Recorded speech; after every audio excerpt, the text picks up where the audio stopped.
Gold, the ultimate symbol of wealth, a metal that has built empires and toppled kings. Deep beneath the sun-scourged earth of Niger lies tons of it, a glittering promise of prosperity.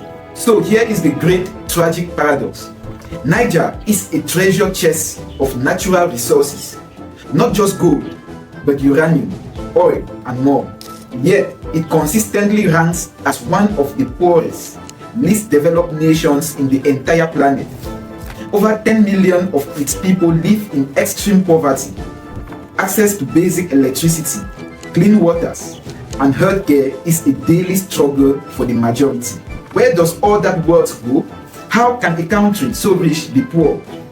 If you ask the protesters who stormed the streets of the capital, Niamey, in 2023, they will give you a one-word answer: France. The story they tell is a simple one. France, the old colonial master, is stealing Niger's gold.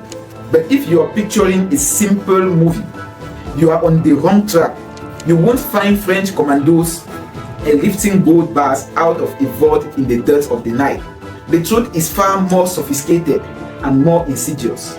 It's a story not of a single theft, but of a brilliantly designed system, a political and economic cage built over decades. It ensures that the wealth of West Africa would forever flow north. This is the story of how France built its golden cage for Niger, and for a long time convinced it that it was for its own protection. To understand the story of Niger's gold, you first have to understand the story of its glow, the radioactive glow of its other great resources, uranium. This is Exhibit A in the case against France, and it is served the pattern for everything else. Time for a flashback. For over half a century, a powerful French state-owned company, now called Orano, has been digging up Niger's vast uranium reserves, primarily from the desert town of Alif. Where does this uranium go? Straight to France, to fuel its massive fleet of nuclear power plants. Here is a statistics that will blow your mind.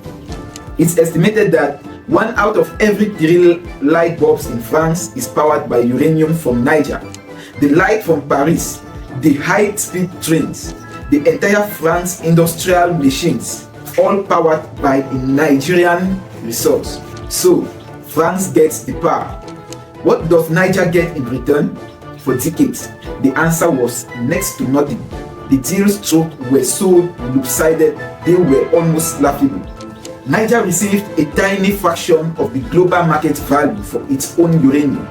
The town of Alit, which produced all this wealth, was left with a legacy of radioactive waste, contaminated waters, and mysterious illnesses among the former mine workers.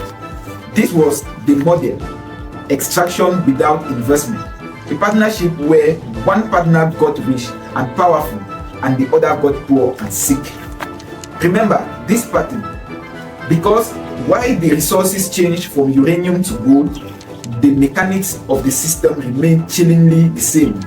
The gold story, a different game. Alright, so what about the gold? This is where the story gets a little more nuanced and even more clever. If you look at Niger's main industrial gold mines, you will find they aren't actually run by France companies. They are operated by Canadians, British, and other international players. So, the critics must be wrong, right? If French companies aren't the ones with the shovel in the ground, how can France possibly be stealing the gold? Because the genius of France's system is that it doesn't need to own the mines. It just needs to own the country. The theft isn't in the digging, it's in the architecture of control. An architecture built on 2 master keys, forged by France decades ago. When Niger and other colonies gained independence in 1960, it wasn't a clean break, it was a carefully managed transition. The architect of this was a man named Jacques Faccard de Gaulle, chief advisor of African policy. He built a shadowy network of influence that came to be known as Franc-Afrique. The game was simple and brutal. France would provide military support, financial aid, and intelligence to prop up friendly leaders in its former colonies. These leaders, who often ruled as autocrats for decades, could rely on the French army to crush rebellions or coup attempts.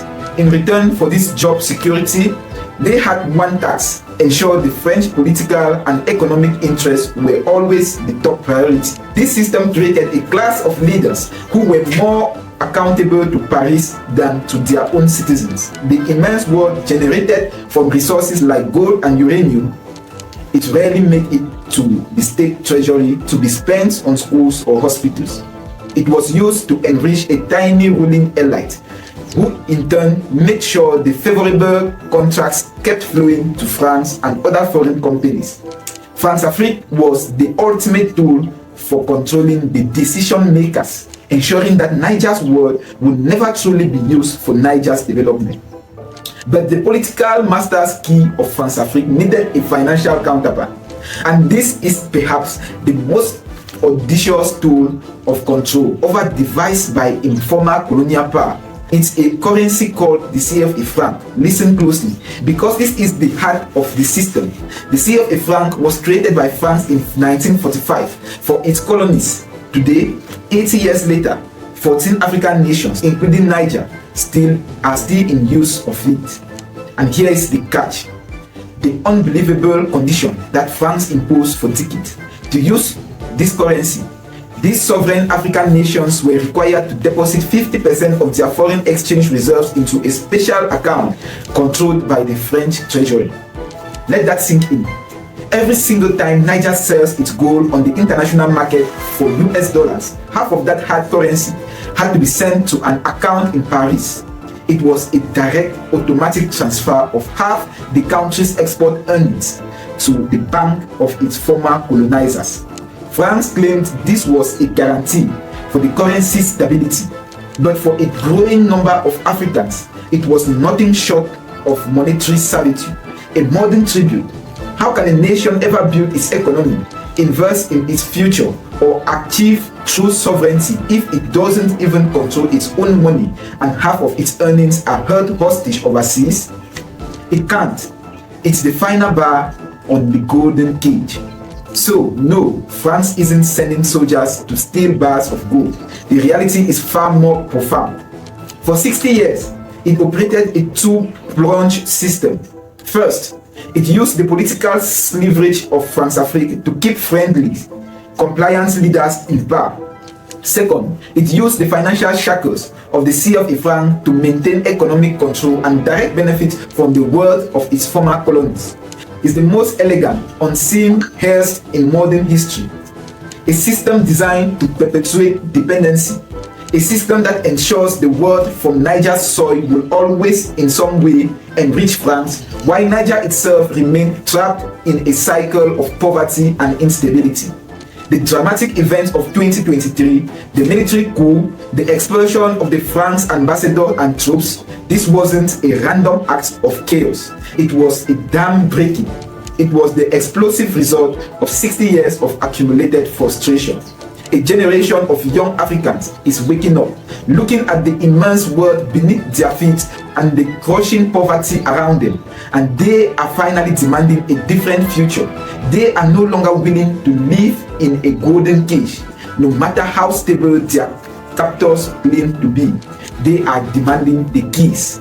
The fight for Niger's gold is not just about precious metals. It's a fight for dignity, for the future, and for true, uncompromised freedom. If you have not already, please subscribe to our channel, like the video, and turn on the notification bell for upcoming updates.